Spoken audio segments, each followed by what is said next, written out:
ভাবুন তো, পৃথিবীতে এমন একটা পাহাড় আছে যার চূড়ায় আজ পর্যন্ত কেউ উঠতে পারেনি। অনেকে বলে এই পাহাড় নিজেই কাউকে উঠতে দেয় না। যারা চেষ্টা করেছে তারা নাকি অদ্ভুত অভিজ্ঞতা নিয়ে ফিরে এসেছে। কেউ বলেছে সেখানে গেলে শরীর হঠাৎ দুর্বল হয়ে যায়, আর কেউ বলেছে ওখানে এমন কিছু আছে যা মানুষকে থামিয়ে দেয়। এই রহস্যময় পাহাড়ের নাম কৈলাস পর্বত। এই রহস্যময় ভিডিওটা শুরু করার আগে যদি তুমি নতুন হয়ে থাকো তাহলে এখনই সাবস্ক্রাইব করো আর একটা লাইক করে দাও। কৈলাস পর্বত তিব্বতের এক নির্জন অঞ্চলে অবস্থিত একটি পবিত্র পাহাড়। এই পাহাড় শুধু পাথর আর বরফ দিয়ে তৈরি না, এটা কোটি মানুষের বিশ্বাস আর আস্থার কেন্দ্র। হিন্দু ধর্মে বলা হয় এটা ভগবান শিবের বাসস্থান, বৌদ্ধ ধর্মে এটা পৃথিবীর কেন্দ্র বলা হয়, আর জৈন ধর্মে এই পাহাড়ের বিশেষ গুরুত্ব আছে। সবচেয়ে অদ্ভুত ব্যাপার হলো এই পাহাড় দেখতে অনেকটা নিখুঁত পিরামিডের মতো।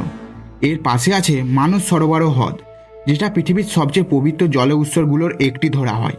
প্রতি বছর হাজার হাজার মানুষ এখানে আসেন, কিন্তু কেউ এই পাহাড়ে ওঠার চেষ্টা করে না। সবচেয়ে বড় কারণ মানুষের বিশ্বাস। হাজার বছর ধরে মানুষ মনে করেন কৈলাস পর্বত কোনো সাধারণ পাহাড় নয়, এটা দেবতাদের স্থান। তাই এখানে ওঠা মানে শুধু ঝুঁকি না, এটা পাপ হিসেবেও ধরা হয়। অনেক সাধু সন্ন্যাসী এখানে আসেন, কিন্তু তারা পাহাড়ে ওঠেন না। তারা পুরো পাহাড়কে পুজো করে, কারণ তাদের বিশ্বাস এই পাহাড়ের চূড়ায় ওঠা মানে ঈশ্বরকে চ্যালেঞ্জ করা।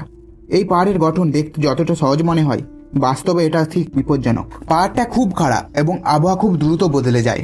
হঠাৎ ঝড়, তুষারপাত সবকিছু কয়েক মুহূর্তে শুরু হতে পারে। কৈলাস পর্বত তীব্রতে অবস্থিত, যা বর্তমানে চীনের নিয়ন্ত্রণে। চীনা সরকার এই পাহাড়ে ওঠা নিষিদ্ধ করেছে, কারণ তারা এই জায়গার ধর্মীয় গুরুত্ব বজায় রাখতে চায় এবং কোনো দুর্ঘটনা ঘটুক যা চায় না। সবচেয়ে রহস্যময় বিষয়, যারা এই পাহাড়ের কাছে গেছে তাদের অনেকেই অদ্ভুত অভিজ্ঞতার কথা বলেছে।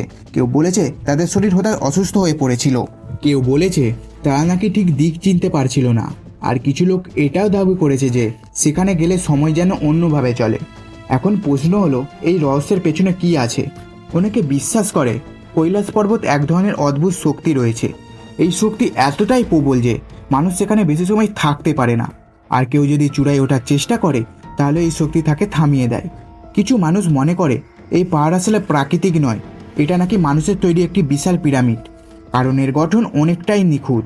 তাদের মধ্যে অনেক উন্নত সভ্যতা এটি তৈরি করেছিল, যদিও এর প্রমাণ এখনও পাওয়া যায়নি। এই এলাকায় চুম্বক শক্তি খুব বেশি, যার কারণে দিক নিয়ন্ত্রণের যন্ত্র কাজ করে না এবং মানুষ দিক হারিয়ে ফেলে। সবচেয়ে অদ্ভুত ধারণা, এখানে সময়ের গতি আলাদা। কিছু মানুষ বলেছে অল্প সময়েই তারা অনেক ক্লান্ত হয়ে পড়েছে, যেন অনেক সময় কেটে গেছে তাদের মধ্যে। বিজ্ঞান এইসব বিষয়কে অন্যভাবে ব্যাখ্যা করে। বিজ্ঞানীদের মতে এইসব অভিজ্ঞতার পেছনে প্রধান কারণ হলো উচ্চতা বাতাসে অক্সিজেন কম থাকে, যার কারণে মানুষের শরীর দুর্বল হয়ে যায়।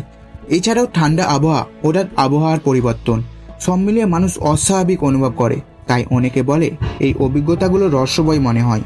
আচ্ছা, তোমাদের কি মনে হয় এটা কি শুধু একটি পাহাড়, নাকি এর পেছনে লুকিয়ে আছে অন্য কোনো সত্য রহস্য? তা অবশ্যই কমেন্টে জানাও। আর এমনই রহস্যময় ভিডিও পেতে চ্যানেলটিকে সাবস্ক্রাইব করতে ভুলবেন না। ধন্যবাদ।